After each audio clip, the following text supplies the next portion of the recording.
జ్యోత్స్న పేరుతో కొన్న ల్యాండ్ డాక్యుమెంట్స్తో పాటు బ్యాంక్ స్టేట్మెంట్ తెచ్చి జ్యోత్స్న కుట్రలు బయటపెట్టిన కార్తీక్. ఇందుకు జ్యోత్స్న ఇంట్లోనే కాకుండా బయట కూడా కుట్రలు చేసిందా? మరి జ్యోత్స్న పేరుతో ల్యాండ్ డాక్యుమెంట్స్ ఉండడం ఏంటి? బ్యాంక్ స్టేట్మెంట్లో ఏ విషయాలు బయటపడ్డాయి? జ్యోత్స్న చేసిన ఎలాంటి కుట్రల్ని కార్తీక్ బయటపెట్టాడు? మరిదంతా శివనారాయణ ఎలా తెలుసుకున్నాడు? అసలు జ్యోత్స్న ల్యాండ్ కొన్నదనే విషయం ఎలా బయటకొచ్చింది? ఇదంతా కూడా వీడియోలో చూసి తెలుసుకునేద్దాం. కార్తీక దీపం ఇది నవవసంతం. రాబోయే కథలు, జరగబోయే సన్నివేశాల గురించి ముందుగా తెలుసుకోవడానికి వీడియోను లైక్ చేసి ఛానల్ను సబ్స్క్రైబ్ చేసి పక్కనే ఉన్న బెల్ ఐకాన్లో ఆల్ ట్యాప్ చేయండి. ఇక మొత్తం మీద చూసుకున్నట్లయితే కనుక దీపక్ గర్భిణి అనే విషయాన్ని తట్టుకోలేకపోతోంది జ్యోత్స్న. అలా తట్టుకోలేని పరిస్థితుల్లో ఉన్న జ్యోత్స్న దీప కడుపులో ఉన్న బిడ్డను కడుపులన్నీ కరిగించేస్తానంటూ మాట్లాడుతూ ఉంటే పారిజాతమైతే ఎందుకు అలాంటి ఆలోచనలు చేస్తున్నావు అంటూ నిలదీసింది. దానికి జ్యోత్స్న, తది నా జీవితాన్ని నాశనం చేసింది. నా జీవితం ఇలా అయిపోవడానికి కారణం దీపే కదా, మరి అలాంటప్పుడు దాని బిడ్డను నేనెలా ఈ భూమి మీదకి రాణిస్తాను అని కవర్ చేసుకుంటుంది. కానీ దీప వారసత్వాన్ని ఈ ఇంట్లోకి రానివ్వకూడదని, దీపనే ఉండనివ్వకూడదని తన మనస్సులో చేస్తున్న కుట్రల గురించి బయటకు తెలియనివ్వలేదు జ్యోత్స్న. పారిజాతం ఇక ఎంత చెప్పినా ఈ జ్యోత్స్న వినేలా లేదు అని చెప్పని అనుకుంటుంది. జ్యోత్స్నకి పదే పదే సుమిత్ర కొట్టిన చెంపదెబ్బే గుర్తొస్తూ ఉంటుంది. దీప కోసం తనని చెంపదెబ్బ కొట్టడం జ్యోత్స్న తట్టుకోలేకపోతూ ఉంటుంది. ఇక ఇలా ఉండగా మొత్తం మీద సుమిత్ర అయితే దీప దగ్గరకు వచ్చి, జ్యోత్స్న అన్న మాటలకు నువ్వు బాధపడతావని నాకు తెలుసు. ఆ భారాన్ని నువ్వు దించేసాయి. ఏ భారాన్ని కూడా నీ మనస్సులో మొయ్యకు. ఎందుకంటే నువ్వు కడుపులో బిడ్డని మోస్తున్నావు. నీ మనసులో ఉండే ఆందోళన ఆ బిడ్డ దాకా చేరితే ఆ బిడ్డ కడుపులో నుంచే ఆందోళన పడుతుంది. కాబట్టి ఎట్టి పరిస్థితుల్లోనూ నువ్వు ఇవేవీ మనసులో పెట్టుకోకు. అలాగే వేటి గురించి కూడా నువ్వు ఆలోచించుకు. ఎలాంటి పరిస్థితినైనా చక్కదిద్దటానికి నీ భర్త నీకు అండగా ఉన్నాడు. నీ భర్త ఉండగా నిన్ను ఎలాంటి ఇబ్బంది కూడా తాకలేదు. అర్థమైందా అని చెప్తుంది సుమిత్ర. అలాగేనమ్మా, మీరు చెప్పారు కదా, ఇక నేను ఏ విషయం గురించి ఆలోచించను అని చెప్పని అంటుంది. ఇక అలా అన్న తర్వాత, ఒరే కార్తీక్, ఇక్కడ జరిగిందేది మీ అమ్మకు తెలియనివ్వకురా అని చెప్పని అంటుంది. అలాగే అత్త, తెలియనివ్వను అని చెప్పి కార్తీక్ అంటాడు. ఈలోపు కార్తీక్కి శివనారాయణ చెప్పిన మాటలే గుర్తొస్తూ ఉంటాయి. ఈ కుటుంబంలో ఎవరికి గండం రాబోతోంది, ఎవరి జీవితాన్ని కబళించటానికి జ్యోత్స్న ఎదురు చూస్తోంది అని ఆలోచిస్తూ ఉండగా కార్తీక్ మనస్సులో జ్యోత్స్న తన బిడ్డను టార్గెట్ చేస్తుందేమోనని చెప్పి ఆలోచనొస్తుంది. ఎందుకంటే దీప ఈ ఇంటి వారసురాలు అనే విషయం జ్యోత్స్నకు తెలుసు కాబట్టి వారసత్వం నిలబడకూడదు అని చెప్పి జ్యోత్స్న ఇలాంటి ప్రయత్నం చేసినా చేస్తుందని ముందు ఆ విషయంగా జాగ్రత్త పడాలి అని అనుకుంటాడు. ఇక ఈలోపు అందరూ మాట్లాడుకుంటూ ఉండగా శ్రీధర్ వస్తాడు. శ్రీధర్ని చూసి గుడ్ మార్నింగ్ సార్ అంటూ ఉంటే శ్రీధర్ తోటి శివనారాయణ, నో ఫార్మాలిటీస్ అల్లుడు, కొత్తగా సార్ ఏంటి అని చెప్పని అంటే వచ్చింది కంపెనీ పని మీద కాబట్టి గుడ్ మార్నింగ్ సార్ అంటున్నాను మామయ్య గారు అని అంటాడు.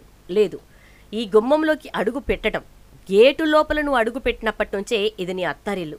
నువ్వు కంపెనీ పని మీద వచ్చినా సరే నువ్వు నన్ను మామయ్య గారనే పిలవాలి అని చెప్పని అంటాడు శివనారాయణ. అలా అన్నటువంటి శివనారాయణతోటి థ్యాంక్స్ మావయ్య గారు అని చెప్పని అంటూ, ఒకసారి జ్యోత్స్నని పిలిపించండి అని అంటే, జ్యోత్స్న అని చెప్పి పిలిచేసరికి వస్తుంది. మీ మామయ్య పిలిచాడు అని చెప్పని అంటూ ఉంటే, గుడ్ మార్నింగ్ మాజీ సీఈఓ గారు అని చెప్పని అనగానే జ్యోత్స్న ఏమీ మాట్లాడదు. మీ మావయ్య నిన్ను విష్ చేశాడు తెలుస్తోందా అని అంటాడు శివనారాయణ. ఇంతకీ నన్ను ఎందుకు పిలిపించారో చెప్పండి అని చెప్పని అంటే, చాలా సంస్కారం పెరిగిపోయింది నీకు అని చెప్పని అంటుంది సుమిత్ర. ఇక శ్రీధర్ వెంటనే, చూడు కోడలి పిల్ల అని అంటే, నేనిప్పుడు మీకు కోడలిగా ఇక్కడికి వచ్చి నుంచోలేదు, విషయం ఏంటో చెప్పండి అంటే, ఓకే చూడండి ఎక్స్ సీఈఓ గారు, లెక్కలన్నీ చూడటం జరిగింది. లెక్కల్లో కొన్ని తేడాలొచ్చాయి అని చెప్పని అంటాడు. కొన్ని తేడాలా? ఎంతేంటి, వేలా లేక లక్షలా అంటుంది పారిజాతం. వేలు లక్షలు అయితే నేను జ్యోత్స్నని మామూలుగా పిలిచి ఏం జరిగింది, ఎందుకు వాడావు అని చెప్పని అడిగేవాడిని. కానీ ఇక్కడ వచ్చింది కోట్లల్లో. ఈ కోట్ల గురించి మనం మిగతా మెంబర్స్ అందరికీ కూడా చెప్పాలి కదా. కమిటీలో ఉన్న వాళ్ళంతా కూడా నన్ను అడుగుతారు కదా. పార్ట్నర్స్కి సమాధానం చెప్పాల్సిన బాధ్యత నాదే కాబట్టి అసలు ఈ కోట్ల డబ్బు ఎటు వెళ్ళిందో ఎందుకు వెళ్ళిందో తెలుసుకోవడానికి వచ్చాను. అని అంటే వెంటనే ఆ డబ్బుని జ్యోత్స్న ఎవరికైనా దానధర్మంగా ఇచ్చుండొచ్చు అని చెప్పని అంటుంది. అవునా, మరి దానాధర్మంగా ఇచ్చేది ఆ డబ్బుని కంపెనీ అకౌంట్ నుంచి ఇవ్వకుండా తన పర్సనల్ అకౌంట్కి ఎందుకు ట్రాన్స్ఫర్ చేయించుకుంది అని చెప్పని అంటాడు. శివనారాయణ ఒక్కసారిగా ఓహో, నష్టాలు ఎందుకు వచ్చాయా అని చెప్పని అనుకుంటే ఇందుకోసం అన్నమాట. ఎంత శ్రీధర్ అని అంటే అక్షరాల 2,34,00,000 మావయ్య గారు అని చెప్పని అంటాడు. 2,34,00,000 డబ్బుని ఏం చేశావు నువ్వు అని చెప్పని ఒకరి తర్వాత ఒకరు జ్యోత్స్నని ప్రశ్నిస్తూనే ఉంటే ఈలోపు పారిజాతం చెప్పాను కదరా, ఏదైనా ట్రస్ట్కి దానం చేసుండొచ్చు అనగానే ట్రస్ట్కి దానం చేయడానికి కంపెనీ అకౌంట్ నుంచి ఇవ్వాలి తప్ప పర్సనల్ అకౌంట్ నుంచి ఇవ్వకూడదు. అర్థమైందా? ఒకటి. రెండవది, తను నిజంగానే దానం చేయాలనుకుంటే తన పర్సనల్ డబ్బుని ఇవ్వాలి తప్ప కంపెనీ డబ్బుని ఇవ్వకూడదు. సో దానం చేసింది అనే మాట కరెక్ట్ కాదు. నెక్స్ట్, ఈ డబ్బు ఏమైందనేది జ్యోత్స్న నువ్వే చెప్పాలి అని అంటే ల్యాండ్ కొన్నాను అని చెప్పని అంటుంది. ఎక్కడ అంటే సిటీ అవుట్స్కర్ట్స్లో ల్యాండ్ తీసుకున్నాను అని చెప్పని అంటుంది. ల్యాండా? మరి ల్యాండ్ తీసుకుంటున్న విషయం ఎవరికి ఎందుకు చెప్పలేదు అంటే నేను కొన్నది మమ్మీ కోసం, మమ్మీకి మ్యారేజ్ డే గిఫ్ట్గా ఇద్దామనుకున్నాను అని అంటే మరి ఎందుకు ఇవ్వలేదో అంటాడు కార్తీక్. అప్పుడు ఏం జరిగిందో ప్రతి ఒక్కరికి తెలుసు కదా బావా అని అనగానే మరి ఆ తర్వాత ఇవ్వచ్చు కదా అని అంటే అవును, ఆ తర్వాత అయినా ఇవ్వచ్చు, కానీ అలాంటి సందర్భం రాలేదు, అందుకే ఇవ్వలేదు అని అనగానే నువ్వు ఎప్పటికీ అది ఇవ్వలేవు కూడా జ్యోత్స్న, ఎందుకంటే నువ్వు ల్యాండ్ అత్తయ్య కోసం కొన్నాను అన్నది అబద్ధం కాబట్టి అని అంటాడు కార్తీక్. ఒక్కసారిగా షాక్ అయిపోతుంది జ్యోత్స్న. ఏం మాట్లాడుతున్నావు బావా అంటే నువ్వు చెప్తోంది అబద్ధమని చెప్తున్నాను మరదలా, ఎందుకంటే ఆ ల్యాండ్ నువ్వు ఎలా కొన్నావో, ఏ లెక్కలతోటి ఆ ల్యాండ్ నీదాకా వచ్చిందో, 2,34,00,000లో ఎంత ఆ ల్యాండ్ మీద నువ్వు ఇన్వెస్ట్ చేశావో, మిగిలిన డబ్బు ఏమయ్యిందో మొత్తం లెక్కలతో సహా చెప్పనా అంటాడు. షాక్ అయి అలా చూస్తూ ఉండిపోతుంది కార్తీక్ వంక. హలో మరదలా అంటూ చిటిక వేసి చెప్పు, మొత్తం లెక్కలతో చెప్పమంటావా?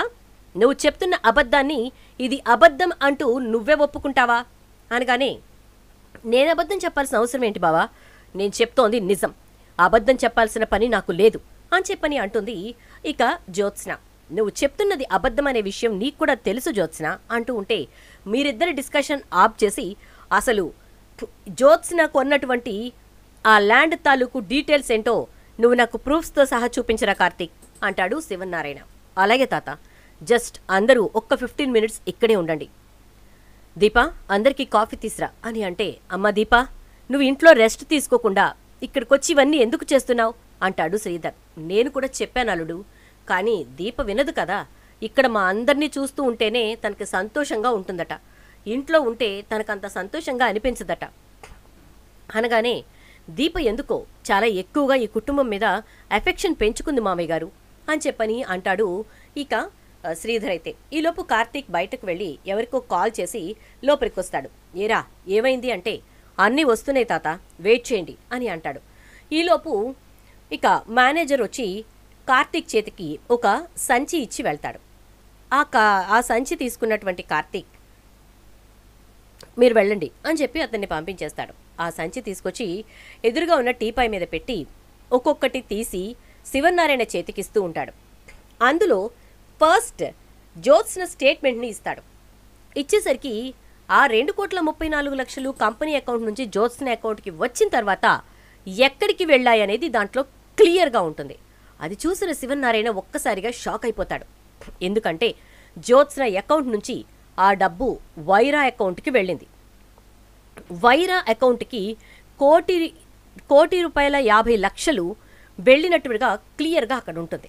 ఒక ₹30,00,000 జ్యోత్స్న అకౌంట్ నుంచి లారెన్స్ అకౌంట్కి ట్రాన్స్ఫర్ అయినట్టుగా ఉంటుంది. లారెన్స్ అంటే ఎవరో కాదు, దీపని కిడ్నాప్ చేయటం కోసం అని చెప్పేసి జ్యోత్స్న అప్రోచ్ అయినటువంటి మనిషి. అతని అకౌంట్కి డబ్బు ట్రాన్స్ఫర్ చేసి ఉంటుంది. అతను దీపను చంపే ప్రయత్నం చేసిన విషయం గురించి కార్తీక్ గుర్తు తెచ్చుకుంటాడు. అలా ఆ డబ్బుకి లెక్క చూపిస్తాడు. ఆ తర్వాత ₹10,00,000 సత్తిపండు అకౌంట్కి ట్రాన్స్ఫర్ అయినట్టుగా ఉంటుంది.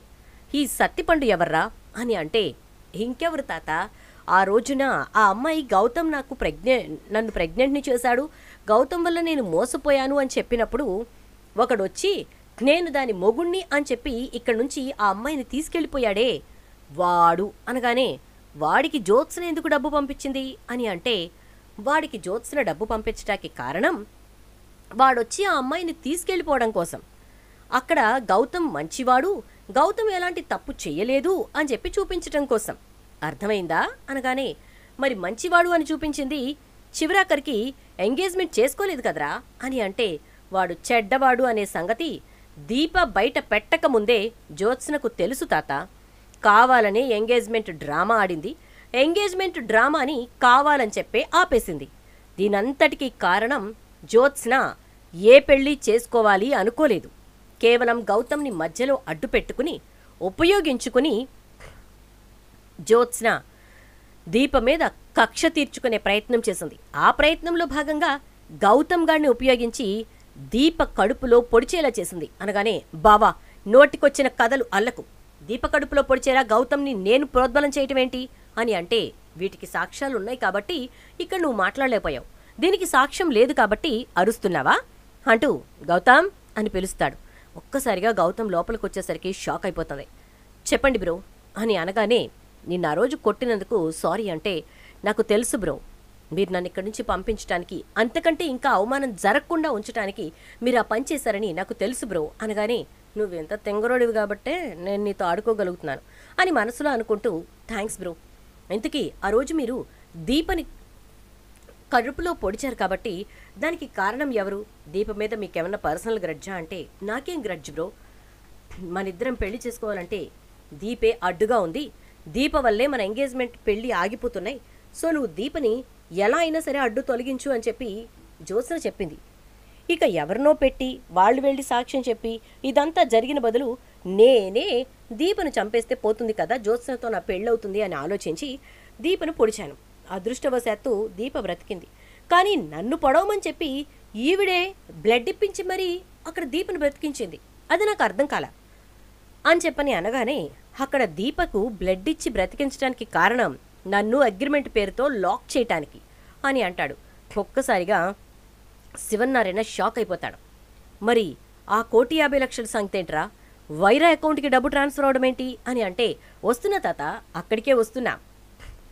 మనం ఆక్షన్కి వెళ్ళడానికి ముందే ఆక్షన్కి ఎవరెవరు వస్తున్నారు అనే విషయాన్ని తెలుసుకున్నారు మేడం గారు. అరే గౌతమ్, ఇక నువ్వు కానిచ్చేసాయి అంటే, ఓకే బ్రో బాయ్ అని చెప్పని అంటూ వెళ్ళిపోతాడు గౌతమ్. అలా వైరాతోటి ముందే మాట్లాడి పెట్టుకున్నటువంటి మన జ్యోత్స్న మేడం గారు ఆ రోజున ఏమీ తెలియనట్టుగా, అప్పుడే వైరాని చూసినట్టుగా పెద్ద డ్రామా అండ్ సీన్ క్రియేట్ చేశారు. ఆ తర్వాత మనందరినీ అక్కడి నుంచి వెళ్ళిపోయేలా చేసి వైరాతో చేసుకున్న డీల్ ప్రకారం ఈవిడ 1,50,00,000 ఇచ్చేలాగా వైరా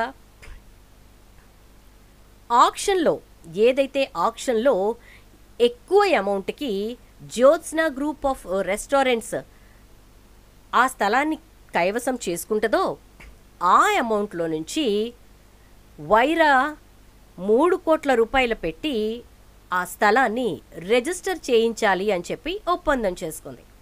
1,50,00,000 ఈవిడగా ఇస్తే 3 కోట్లు వైరా ఇవ్వాలి అనగానే, వైరా ఎందుకు ఇస్తాడు అంటే, అక్కడ ఆక్షన్ జరిగిన ప్రాపర్టీ ఎవరిదనుకున్నావు తాత, వైరా బినామీ అయినటువంటి వైరా వాచ్మెన్ది అని చెప్పని అనగానే, వాట్ అంటూ ఉంటే, అస్ మన కంపెనీ నుంచి 21 కోట్లకి ఈ వేలంపాటని క్లోజ్ చేసి అందులో నుంచి 3 కోట్ల రూపాయలు వైరా జ్యోత్స్నకి ఇచ్చేలా చేసి ఆ జ్యోత్స్నకి ఇచ్చేటటువంటి అమౌంట్ తోటి ల్యాండ్ రిజిస్టర్ చేయించాలి అనేది వైరాతో ఈవిడ గారు చేసుకున్న ఒప్పందం.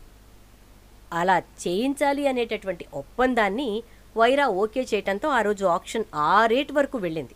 అలా ఒప్పందం చేసుకున్నారు. అయితే వైరా లెక్క ప్రకారం అయితే జ్యోత్స్నకి తనకొచ్చినటువంటి నష్టానికి గాను ఈ ల్యాండ్కి డబ్బులు ఇవ్వకూడదు.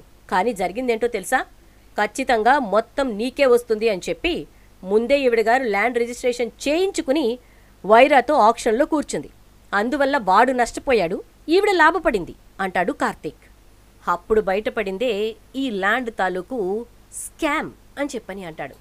మరి నా కోసం కొన్నానంటదేంటి కార్తీక్ అనగానే, డాక్యుమెంట్స్ ఈ రోజే మార్పిచ్చేద్దాం అనుకుంది వదిన అత్త.